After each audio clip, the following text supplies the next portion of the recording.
सर्वप्रथम सर्वांना माझा आदरपूर्वक नमस्कार. मी अथर्व राजेंद्र सनस इयत्ता 11वी मध्ये शिकणारा विद्यार्थी आहे. आज मी तुमच्या समोर स्वातंत्र्य संग्रामातील क्रांतिकाऱ्यांचे योगदान याविषयी बोलणार आहे. आपल्या सर्वांनाच माहिती आहे की क्रांतिकाऱ्यांचे योगदान आपल्या देशासाठी, आपल्या देशाला स्वातंत्र्य मिळवून देण्यासाठी खूप अमूल्य आहे. क्रांती करणाऱ्या व देशाच्या प्रत्येक चांगल्या कार्यवाहीत भाग घेणाऱ्या व्यक्तींना क्रांतिकार किंवा क्रांतिकारक म्हटले जाते. क्रांतिकारकांनी आपल्या देशाला स्वातंत्र्य मिळवून देण्यात फार अमूल्य योगदान केलेले आहे. मंगल पांडे, तात्या टोपे, राणी लक्ष्मीबाई, नानासाहेब पेशवे, उमाजी नाईक, चंद्रशेखर आझाद, मंगल पांडे, दामोदर हरी चापेकर, नाना पाटील, बाळासाहेब कृष्ण, वी डी सावरकर, स्वातंत्र्यवीर सावरकर, राजगुरू, सुखदेव अशी अनेक नावे आपल्याला लक्षात आहेत.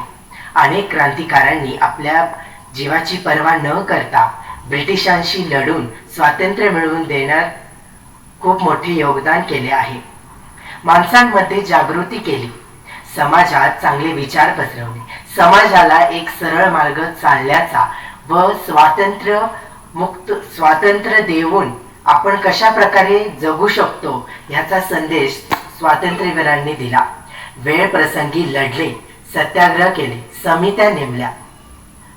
सावरकरांनी तर पुण्यामध्ये ब्रिटिशांच्या वस्त्रांची होळी केली.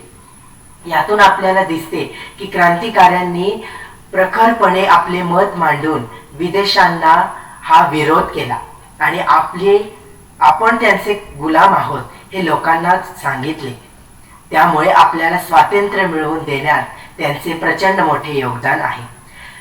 क्रांतिकाऱ्यांकडून आपण खूप काही शिकू शकतो आणि त्यांनी सांगितल्याप्रमाणे त्यांच्या पावलांवरती चालू शकतो.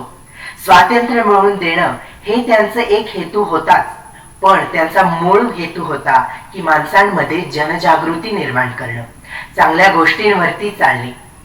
चांगल्या गोष्टींचा जर हेतू असेल, मनात साफ विचार असेल, स्वच्छ असेल तर आपल्याला समोरचा रस्ता सुद्धा चांगलाच सापडतो. आजही आपल्याला स्वातंत्र्य आहे. आपण म्हणतो की आपण एका स्वातंत्र्य देशात राहतो जिथे आपल्याला पूर्ण स्वातंत्र्य आहे. पण खरंच आपल्याला स्वातंत्र्य आहे का? आपल्याला काही गोष्टींपासून स्वातंत्र्य मिळवायचे आहे. आपल्याला सुद्धा त्या क्रांतिकाऱ्यांसारखे लढायचे आहे आणि देशाला एका वेगळ्याच गोष्टींपासून स्वातंत्र्य मिळवून द्यायचे आहे. भ्रष्टाचार आजची ही एक मोठी समस्या आहे. मुलींवरती केलेले अत्याचार, काळा पैसा अशा अनेक क्रूर गोष्टी आहेत ज्यापासून देशाला स्वातंत्र्य मिळवून द्यायचे आहे. गांधीजींच्या विचारांवर चालायचे आहे.